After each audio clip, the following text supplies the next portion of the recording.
Alright, I'm going to show you how to take apart this Andis ion blade.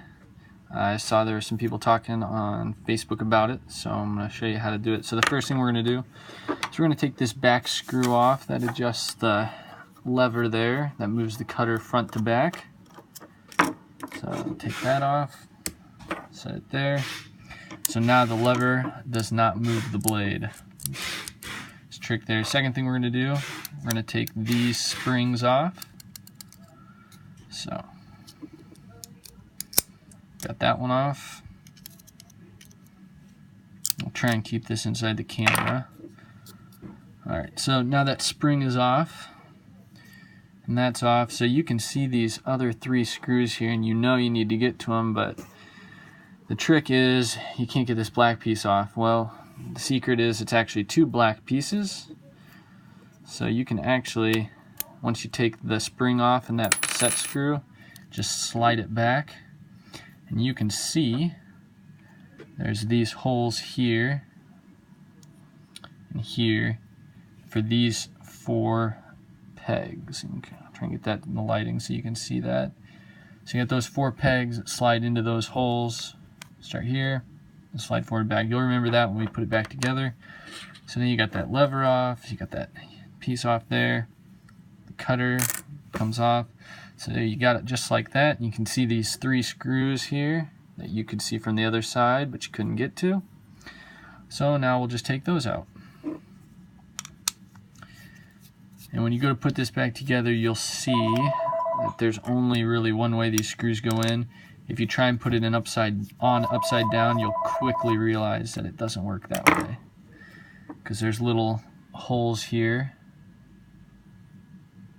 for the screw because it's slanted on the tip there, or by the head. So take this last screw out and show you that it's possible. Alright, so you can see that piece does come out. This side's completely flat, so that's obviously the side that goes down. So there's that. Then you've got this comb piece off, and now you can sharpen it.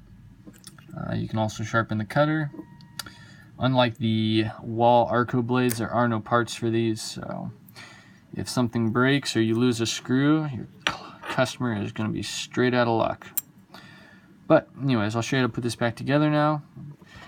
Kind of opposite of how we took it apart. So put these screws back in the base here. Like I said, that base really only fits one way. One side's completely flat.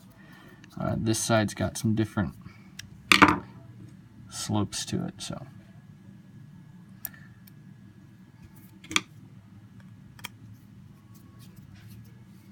sorry if I get this out of camera here. I'm not watching through the camera.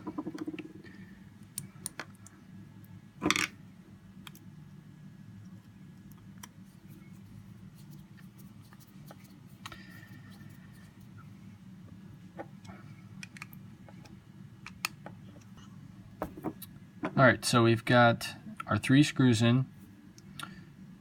So that looks normal. Now for the really tricky part is putting these pieces back on. So the first thing we're going to do is there's a little post here. That's what your lever sits on. So you can go ahead and put that in there. And this cutter is really annoying because you can't connect it, because then you can't screw this piece on or slide it in place the way you need to. So you just kind of hang it on there. And then I pinch it down with my thumb like that, which then my thumb will be in the way in a little bit, but we'll get to that point. So then remember, we're going to take our little slots here. We're going to stick, sorry, let me get the red light there. We'll stick these four posts in there. So it starts forward almost in front of the cutter. So now I got to pull my thumb off that cutter piece. Okay, so you're in there. And it's just a matter of getting it lined up just right without watching, because I can't see from the other side either. Okay, so I think I'm in place. I put the cutter or the tips on the table and just push down. It's the only easy way to do it. I know that doesn't explain it very well, but that is the easiest way to do it. So So then I'm going to line up the cutter, or this lever isn't moving the blade because I don't have the springs attached and I don't have this attached here. So first thing I'm going to do is I'm going to line up this lever right there with the hole. So right there, you can see it, not lined up, lined up. So I'm going to put that in there. Yeah, I mean, it wouldn't matter to me either way. And I do remember looking at that and going through kind of how you structured some of the pricing.